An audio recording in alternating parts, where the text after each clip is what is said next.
என்ன நினைச்சிட்டு இருக்கிற நீ? எப்ப பாரு சோறாக்கி போடுறது, பாத்திரம் கழுவுறது, துணி துவைக்கிறது, இப்படியே என்ன வேலை வச்சு வீட்டுக்குள்ளே அடைக்கி வச்சிருக்கா பாக்கலையா?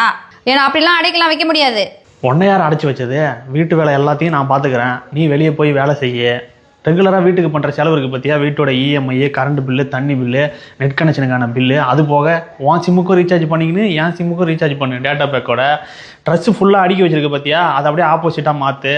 என் ட்ரெஸ்ஸு ஃபுல்லாக அங்கே இருக்கணும், உன் ட்ரெஸ்ஸு ஒரே ஒரு செல்ஃபில் தான் இருக்கணும். ஃபங்க்ஷன் இருக்குதோ இல்லையோ வருஷத்தில் 12 மாதத்துக்கும் எனக்கு ஏதாவது ஒரு புது ட்ரெஸ் எடுத்து கொடுத்தே ஆகணும். அதோட என் ஃப்ரெண்டுக்கு யாருக்காவது கல்யாணம் வந்ததுன்னு வையன், நீயும் என் கூட வரணும். போகிற வர செலவு, அது போக மொய் வைக்கிறதுக்கு நீ தான் காசு கொடுக்கணும்.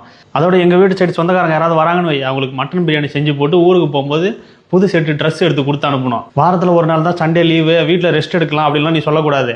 அன்றைக்கி ஒரு நாள் தான் எனக்கு ரெஸ்ட்டு கிடைக்கும், அதனால் என்னை வெளியே கூப்பிட்டு சுற்றணும் நாள் ஃபுல்லாக. அதோட அன்றைக்கி ரிட்டன் நைட்டு வரும்போது ஹோட்டலில் தான் சாப்பிடணும். அது மட்டும் இல்லாமல் அடிக்கடி எனக்கு இடுப்பு வலி, தலைவலி அப்படி இப்படின்னு நான் படுத்துக்குவேன். அதுக்கும் நீ ஹோட்டலில் தான் சாப்பாடு வாங்கிட்டு வரணும்.